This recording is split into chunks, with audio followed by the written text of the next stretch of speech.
Autonomous vehicle technology is advancing every day, with nearly every major auto manufacturer and tech company getting involved. In fact, the very first fully driverless vehicles are already beginning to appear on public streets in some cities. With this technology at our doorstep, what will it mean for drivers today and in the future? Well, here to discuss this is Joan Woodward, the Executive Vice President of Public Policy for Travelers, President of the Travelers Institute. Welcome, Joan. Well, thank you for having me. Appreciate it. Of course, you know, this really is a whole new world that we're entering, isn't it, with the driverless vehicles? Yeah, it is. And, you know, the AV industry, as you said, has grown really dramatically over the last couple of years and will continue to grow with all these new players coming into the marketplace. But right now what's going on is testing. Lots of testing is being rolled out through different cities in the United States and around the world, frankly.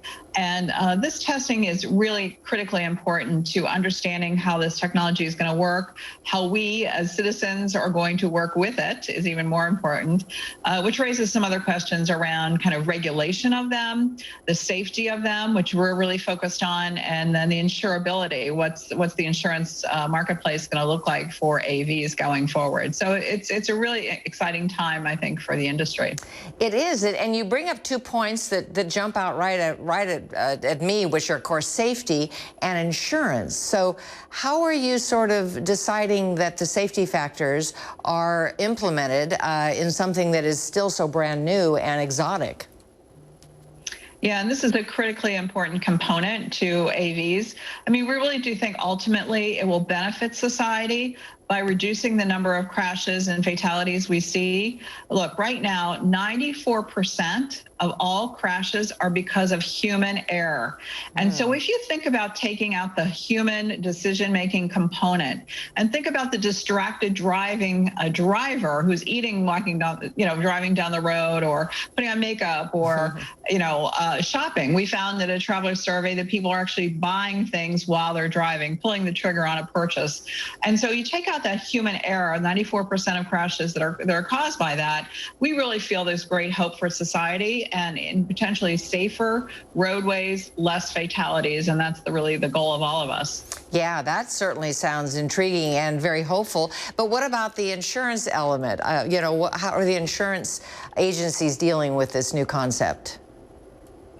Yeah, we think insurance industry has a critical role to play, which is why we've really taken the lead here. We recently produced a very large research paper talking about different components of the AV world, facts and figures. You can go to our website and check it out. But policymakers and regulators are really looking to us to help them figure out how to ensure this new technology on our roads, because we're going to have the traditional vehicles. The average American holds onto their car for 12 years.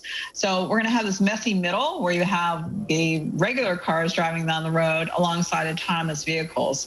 But the insurance industry really has some innovative tools to be able to handle how to insure this. The question is, assigning liability. Is that manufacturer responsible for that crash or the driver sitting behind the seat?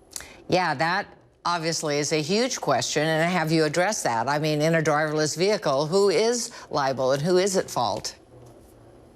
Yeah, there's going to be confusion over whether the manufacturer or the driver. And the good news is it's likely that every one of these situations will be unique. And so those AV technologies have what I'm going to call it a black box, if you will. So they're capturing data, exactly what happened at the second the crash happened. So we will have some pretty good information to ascertain who's at fault, whether it's the manufacturer error and the computer error or human error, maybe a human intervened in that AV technology, and what was going to happen in that road in that second when the crash happened. Maybe a human intervened, and then that would be the human driver's fault. So liability will take a while to figure out for the insurance company, but the good news is under the current structure, what we're proposing here and what is current law, frankly, is the insured person who has insurance on that car will immediately get a check from their insurance company to resolve that claim. And then we on the back end will go look at that data within the AV and ascertain, again, who's at fault, the manufacturer for that error or human error.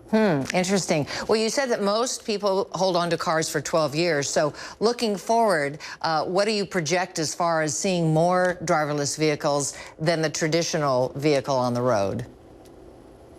There's definitely going to be more driverless vehicles. The question is the American consumer ready to buy those fully autonomous cars? They are out there now, and again, they're being tested.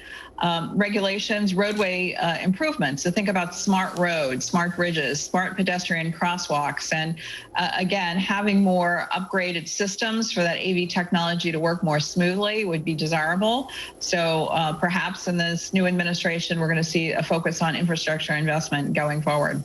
Excellent. Well, that sounds great, Joan. Thank you for bringing all this interesting new information. Where can our viewers go for more information?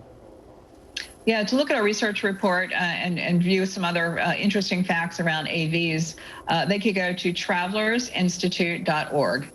Perfect. That sounds great. Well, thank you so much for your time. And it sounds really, really fabulous to know that this is a new technology coming out to help all of us. Thanks so much. Well, thank you for having me. I appreciate it.